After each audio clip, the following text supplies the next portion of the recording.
how to turn off birthday notifications on Facebook.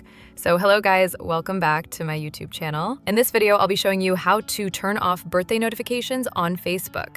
So first thing, just open up your Facebook application. Once you're inside here, tap on your profile section or profile icon. After that, select the edit profile button and simply scroll all the way down until you see the option to edit your about info.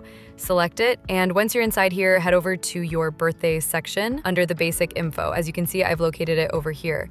Now, all you have to do is tap on the pencil button or pin button and simply tap on Friends of Friends to edit your privacy settings. Instead of setting it to Friends of Friends, just tap on Only Me and click on Done. Do the same for your year as well. After that, tap on Save. Once you do that, as you can see, now it's only visible to me. This means my birthday is only visible to me and not visible to anyone, not even my friends. That's it for today, guys. I hope this video was informational. If it was, don't forget to like and subscribe to the channel. See you on the next one.